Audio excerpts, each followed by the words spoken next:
Vikings talk. It's Purple Daily on Score North and ScoreNorth.com. Purple Daily, presented by Surly Brewing Company. All right, Vikings Vent Line rolling on in a different little time slot this weekend, but regardless, it's still Vikings Vent Line. What's going on, everybody? Declan Goff here, the executive producer at Purple Daily and at Score North with Mackie and Judd, here to take you through another edition of Vikings Vent Line.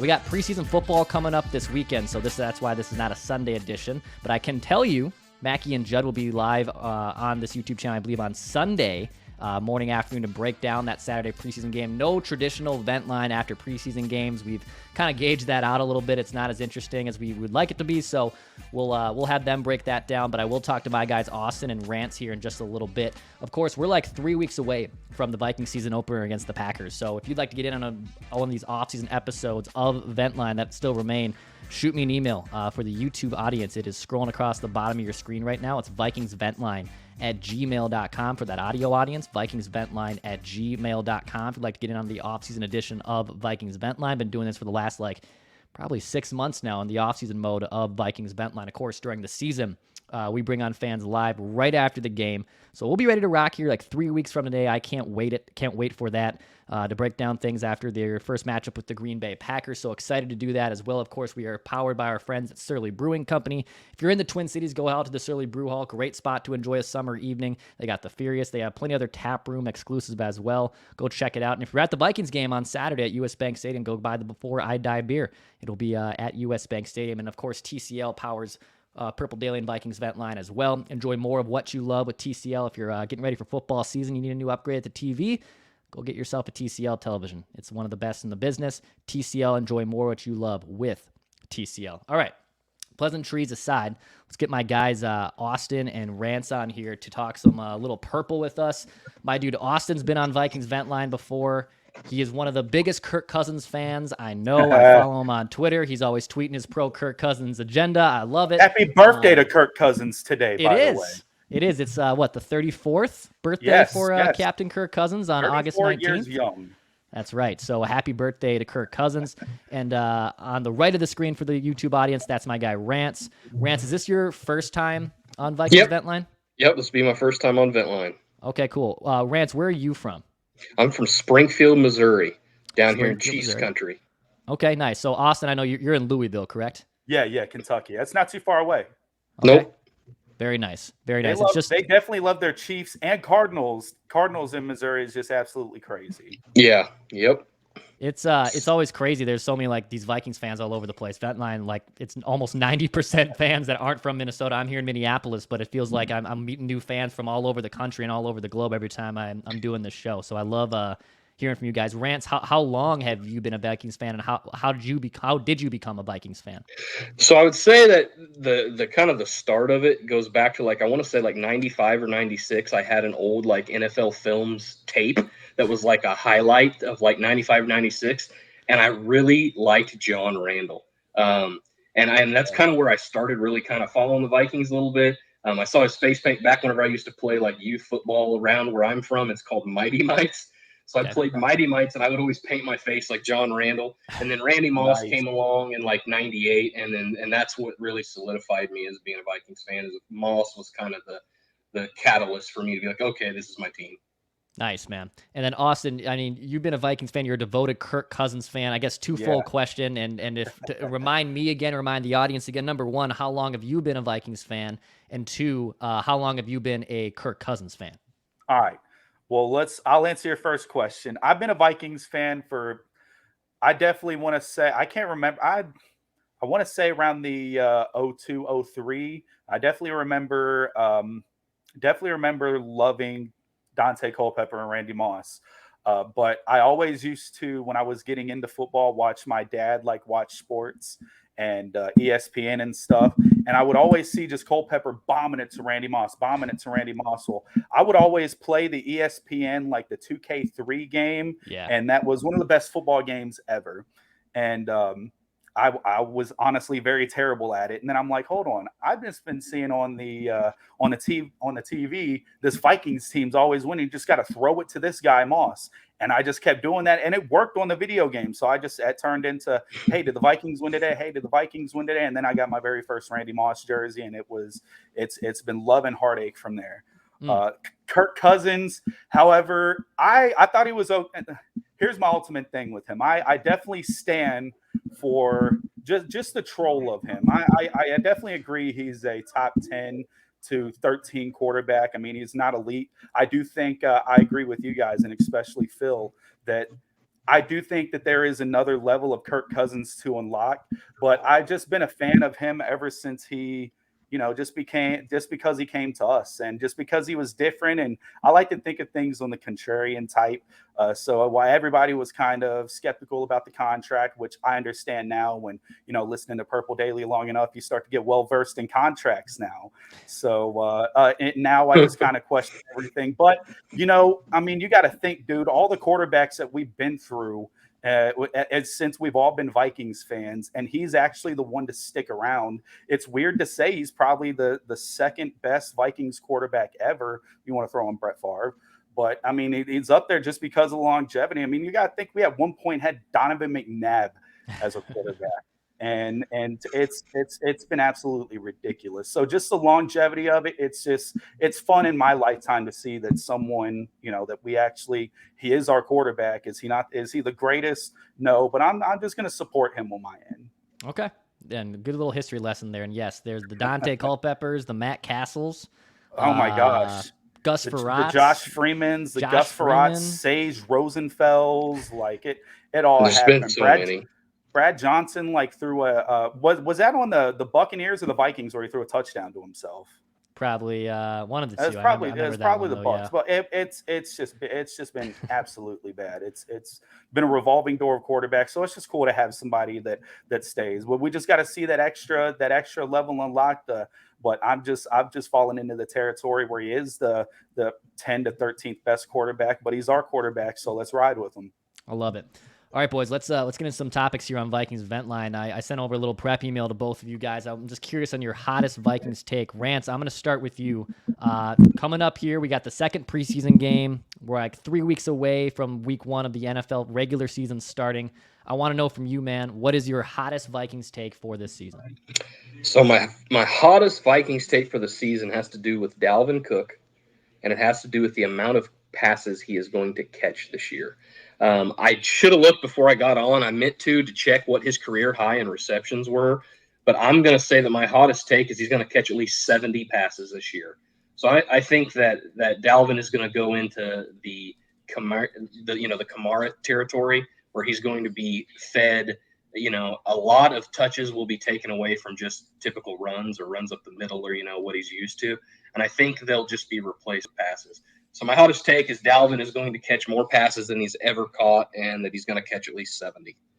Judd's been out at training camp, and he said they've been, kind of swinging him outside and do an outside roll. And, the dude has ability to catch the ball and get in space and, maybe become close to that Alvin Kamara role that he was with the Saints at his peak, where he was catching like 70 to 80 passes too. He was just an absolute freak in the backfield and wasn't used as traditionally handing the ball off and running up the middle.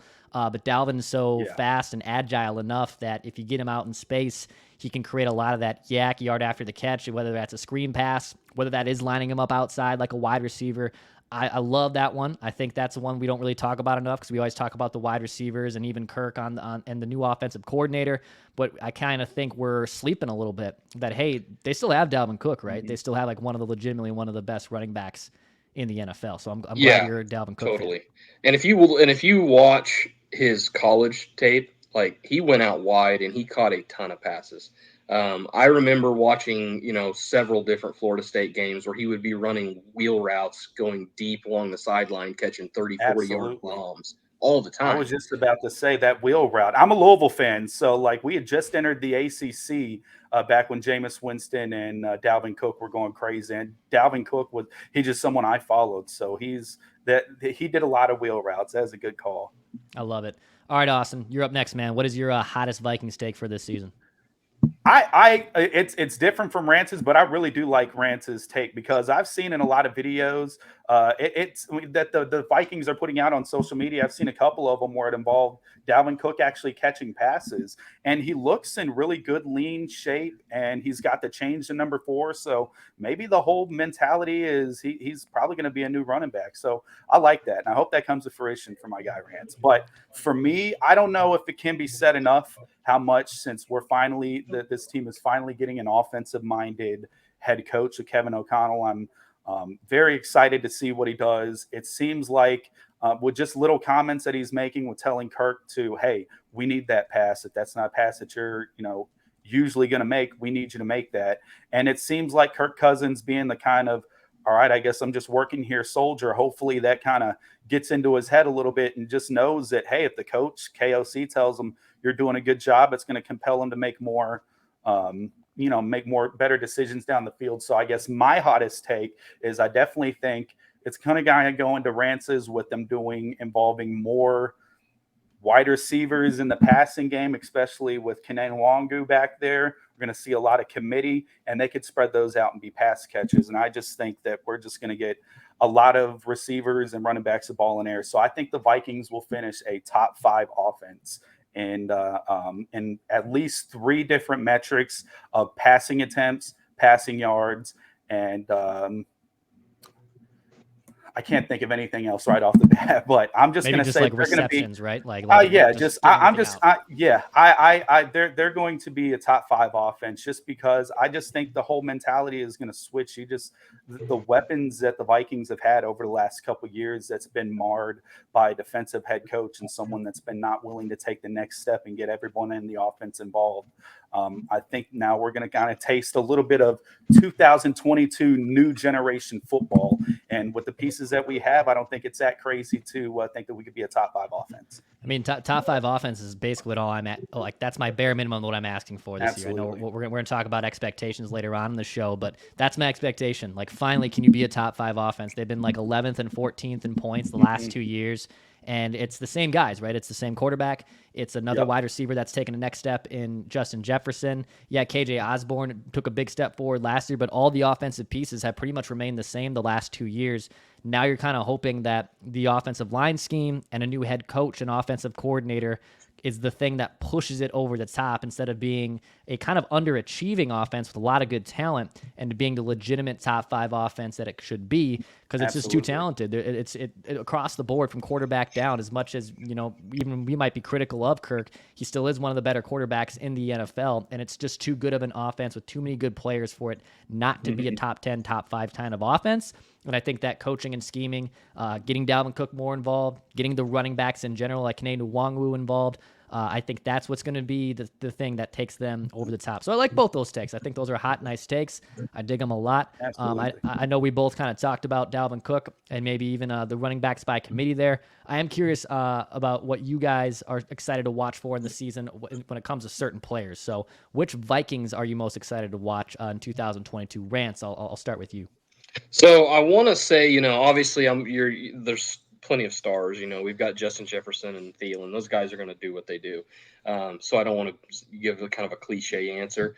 I'm really excited for 2 players, and I'll pick one. And the one I'm going to say is Irv Smith, because Irv Smith is still like a theory, in my opinion.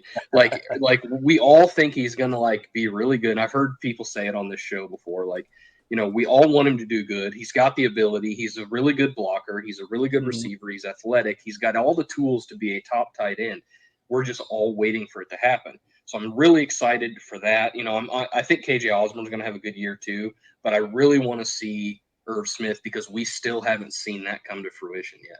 So hopefully he's back week 1. Hopefully, he has no other hiccups or road bumps this whole season, and we finally get to see the Irv Smith we all think he can be. Yeah, he is a theory, right? I mean, he had a nice rookie season last year, missed the whole year because of injuries. In 2020, he was still solid, but still didn't really come to his peak that fans want him to be. He is that kind of missing X factor of the offense that we haven't really talked about, because we know who the wide receivers and the running back is. And if those guys are established and stars, like the majority of them are, you kind of forget about Irv Smith Jr. And if he's not able to play, well, I mean, it looks like a Zach Davidson, Johnny Munt, maybe CJ Ham gets more involved in the offense. And look, love me some CJ. The Vikings are one of the rare teams that still utilizes their fullback, but Irv Smith, Absolutely. when he's healthy, is going to be certainly more of an impactful player than CJ Ham is at his peak. So he is a theory, right? Like he is completely a theory. And if he can be someone that kind of moves into that upper echelon of tight ends, I feel like, it's Travis Kelce and just a few guys up at the top. And then afterwards, there's just a lot of parity, right? Like it's just kind of the same tight end group. If you're drafting a fantasy football team from like 5th to 12th best tight end, it's a lot of the same type of guys. So can Irv Smith be one of those elite guys? I'm curious to watch that. Yeah, and I think the big thing is it's his contract year. Is the final year of his contract. This is a huge year for him.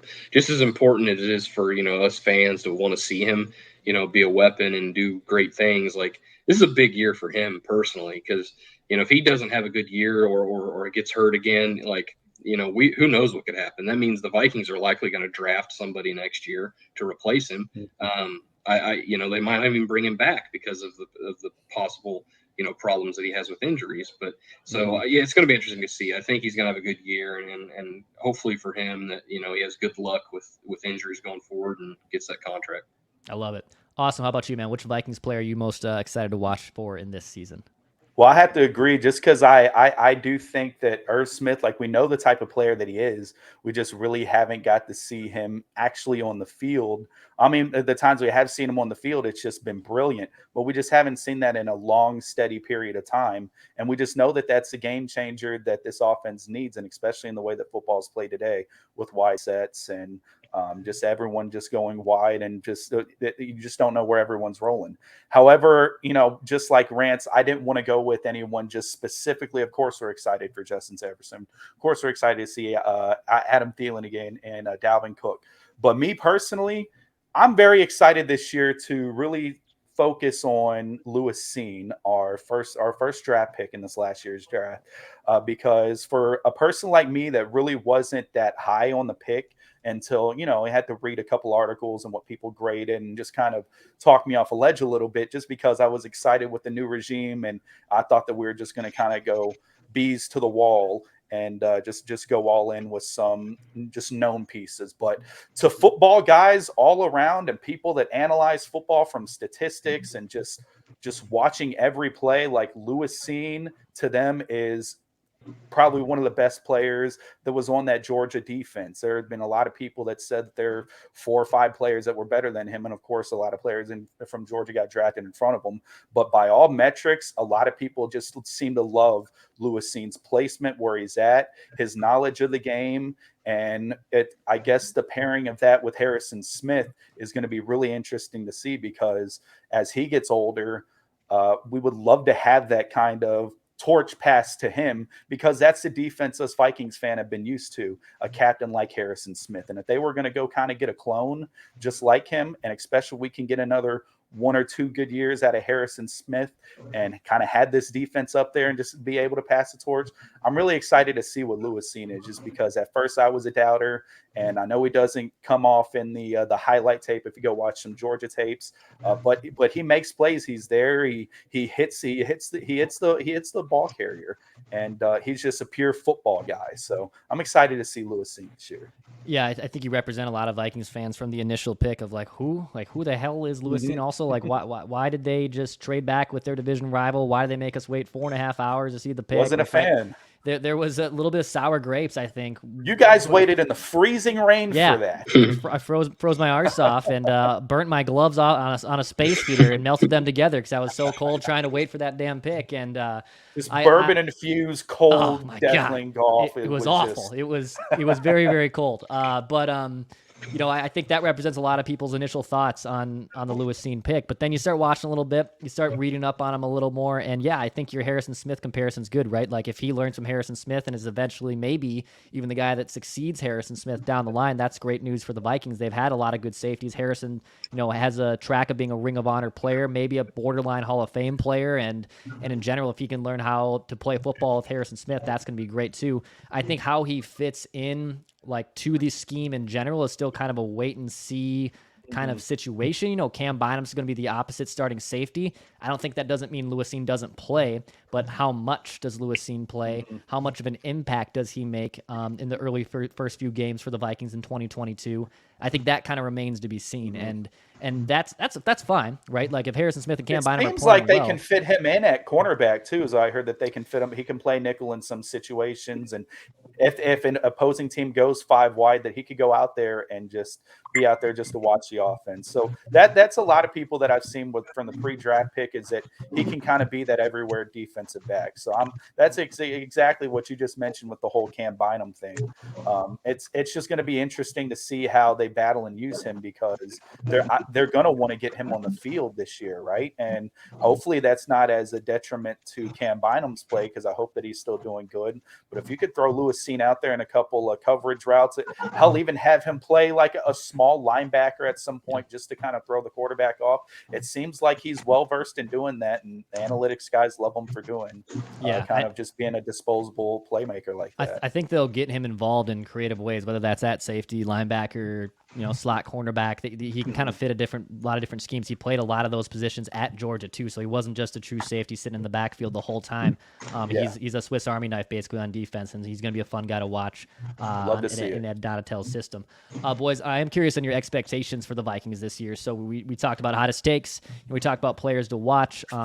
Rance, I'll go with you here. What are your expectations? First year Kevin O'Connell here, same players, but what are your expectations for the 2022 Vikings?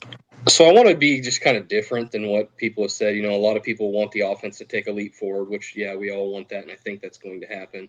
I think Kirk's going to do better. I think, I guess the only thing Kirk can really do better is wins, because the stats are there. So we just need to have some more wins. I really think the expectation for me is the defense becomes more average, at least. I hope to see by the end of the year that we have a bona fide, legit top 12 defense. I think if we can say we're in the top 12, even if we're 12th, that's a pretty big improvement from last year. That means situationally we've gotten better. That means that, pass rush is getting home. That means that we're probably forcing some turnovers, which is what kind of Ed Donatel's ethos is. His whole scheme is designed around creating those turnovers. So, obviously we all want the offense to do better. We all want to see 10 wins or playoffs and all that stuff. But, just because everybody's already said that, I just wanted to go with something that I really expect to see happen, which is adding some new players like Harrison Phillips is going to help. Jordan Hicks is going to help. I think Sullivan at slot corner is going to be better than what Mackenzie Alexander is. I think Cam Bynum starting and getting another year under his belt is going to do good. I think guys like Asamoah and Cine coming in are going to help. I think having Patrick Jones and DJ Wanham as rotational guys, I think the defense has all the pieces to make a leap like that. So my expectation is that the offense does their thing, but we also can say, like, man, we got a pretty dang good defense too. I think the lofty goal of getting a top 12, like that'd be incredible, right? Like that'd be the best case scenario, I think, for that Vikings defense. To your point of it just being at least average, right? Like even if it's between, let's call it, 20 to 16, that is still an improvement from where they have been the last 2 years. Yeah. I mean, if they're a top 12 defense and the offense is where it's supposed to be, I mean, you're talking about a team that probably is winning the North and is one of the best teams in the NFC, right? I mean, just schematically, and if you break it down, if they're a top 12 defense and a top 12 offense, you'd love to think that that's probably an 11 to 12 win football team at the very least. No one's asking you to go get 6 sacks a game or go get 4 interceptions a game. Just be better, like Rance said, situationally. Don't let Jared Goff drive down the freaking field on you and just let everyone be open and us look like buffoons. And don't let every team that we play score in the last minute of every freaking game that we play. Just be better defensively and situationally, man. Yeah, that all comes down to coaching too. So I do think that there's some bad luck that was with that Vikings defense in the last 2 minutes of a half and a game last year. That even if they're half as even if they cut that number in half, so let's say they still allowed a good amount of points, they still would probably walk out with extra 1 to 2 more wins at the very least. So I do think that schematically it's going to be a lot better. If they can get after the quarterback at an elite rate, if Zadarius and Daniil Hunter, who look like they're hungry and ready to be just absolutely animals this year, that's going to be good news for the Vikings. I don't love their cornerback depth, even with some good safeties over the top and Harrison and Cam Bynum and Lewis Cine. I don't love their cornerback depth right now. But if that pass rush gets after the quarterback, that's basically how the Vikings defense is going to have to be successful this season, and hopefully, stopping that run, right? I mean, that my God, everyone ran up and down that's them. Huge. You went and got a big fire hydrant, as he likes to call himself, and Harrison Phillips. So hopefully he can prevent that from happening too. Austin, how about you, man? What is your expectations for the Vikings this year? This is just a little shout out. I don't know if you listen to Bret Michaels' Poison, but he's got a song called "Give Me Something to Believe In." I just want something to believe in with this Vikings team, just because the pieces are there. We've had pieces historically. I mean, it's hard to deviate because the Vikings have a lot of Hall of Famers. They have a lot of well-renowned NFL players, but they just haven't put it together, right? So let's just, over the last couple years, it's just everything always just seems to fall apart. So I'm not asking for a Super Bowl. I would love one before we die. I would love one this year. That would be absolutely awesome. But I'm just saying, I want people to take us seriously, because it always just seems like right before the season, it seems like there are outlets that say that the Vikings, be surprised for the Vikings this year. The Vikings are a team to watch out. And more times than not, the Vikings always end up falling on their face and kind of looking like buffoons. So I just want them to have, whether that be like what Rance said, in integrating and being a top 12 defense to kind of pair with hopefully what I'm going to predict, a top 5 offense, and just being something, even if we win one game, hell, love to win 2 games and it's something happens and we lose in Vikings fashion. But we're able to look forward to the future and say, all right, there was another level of Kirk unlocked. There's another level of Jefferson unlocked, and the team just looks like they're having fun. Then we could see that going into the next year with all the young pieces on defense, like Rance just mentioned, and still the pieces on offense that we got. There might be some contractual stuff, but if we see something towards the end where, all right, we finally got things unlocked, we finally got next level unlocked by everything, and KOC's got this down, but some football stuff happens where we do get eliminated late in the season or get upset. I just want something to believe in, so that way going next year, everyone knows that the Vikings are here and we're here to stay. I love that. I love those expectations, and just kind of be relevant again. I think to your point, people are kind of, sometimes they're viewed as like the dark horse team to look at, but right now it's just kind of more of a wait and see mode. Can they actually be the team? If they take the first big step in year 1 and then year 2, there actually probably will be legitimate expectations if this team clicks right away in the first season of Kevin O'Connell. So just be relevant again. The Vikings haven't been, I think, that exciting in such a long time. We kind of forgot what that feels like. So just be relevant. I love that idea. Just I'm tired of being good every 4 years and having 1 year where that's the year. It's either this year, we'll have to wait another couple. I'm tired of that. Yeah, absolutely. Boys, before I wrap up here on Vikings Vent Line, anyone you want to shout out, any last take you'd love to give before I wrap up? Rance, I'll go to you. Just last take, I just kind of want to touch on what Austin said there. Yeah, man, I think that, the every 4 year stuff, I really want that to end. I think that, we have talent. We always have talent. The Vikings over the years are one of the most talent-rich teams throughout history. And I would really like to see a front office and a coaching staff put it together where we can sustain a 5, 6, 7 year competitive window where we're in the playoffs every single year competing. That's what I really want to see. As far as shout outs go, I just want to shout out my buddies here. So, being in Missouri, everybody here is a Chiefs fan. So back when I was in high school, I had a mutual friend to this guy, tell me that there was another Vikings fan. And I'm like, what? No way. So I want to shout out my buddy, Justin. He's the only other Vikings fan I know around here. We've actually converted a couple other people. Yeah, we've converted a couple other people. So I want to shout out my buddy Francois as well. But yeah, not having too many Vikings fans in this area, having a couple of my good friends be Vikings fans is always fun on Sundays. So I want to shout those guys out. Love that for you. Austin, how about you, man? Anyone you want to shout out? Last takes you want to give up? I think, just we all kind of share the same sentiment, baby. I mean, just like we're ready to go. Let's just be relevant again. Let's just kind of why can't we be a team like how the Saints were? I mean, they were bungles, just like the Bengals were. Like, why can't we? Of course, those quarterbacks make a big difference. But the Vikings we haven't been really bums of any stretch of the imagination. We've had a couple rogue years where it's just been awful and bad to be, but usually we're just kind of in it, stay mediocre, and no one really takes us seriously. And we have our, we have our players, but we're always end up being the laughing stock. And I'm kind of ready to be taken seriously. And I think Justin Jefferson has helped that out. And I think finally getting some offensive minded and next generation coaching in is going to be awesome. Shout outs. I just want to shout out you guys, Purple Daily. Always, man, I come home and listen to you guys all the time. It's been fun. I love your action movie reviews. That stuff is really, really fun to watch. And listen to. Like, I'll just pop on the PlayStation, listen to you guys. It's a good avenue other than just, we all think the same. It's not just straight purple shades. We all have one goal. I just want to shout out. I also want to shout out to my girlfriend, Sydney. So we haven't been in a relationship during a full football season. Well, she don't know. She has no clue what she's in for these next couple months. And she's like, "Are you telling me that goes on until February?" Yes, it does. And so we're trying to. I've done a lot over the last couple months to be in good graces with her, to where I've earned some brownie points. I'm still going to be a boyfriend number one, no doubt.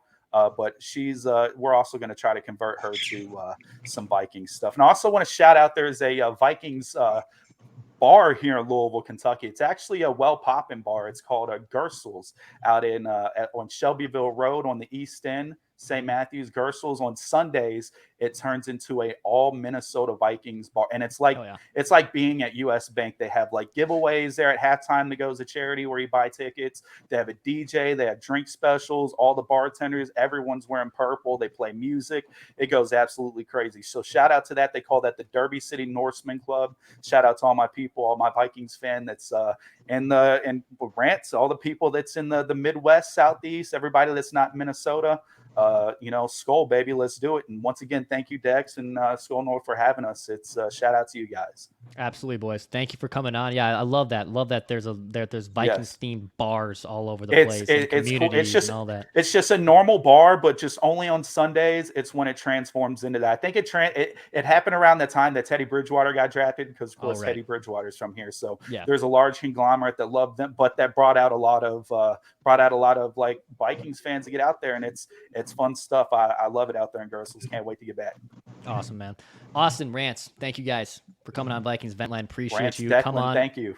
Yeah, come on during the season by all means. We'd love to hear from you boys. If you're watching this, hit the subscribe button for daily Minnesota Vikings entertainment. Mackie and Judd and myself back on Saturday. We'll be ready to break down the preseason on Sunday. We'll be talking to you.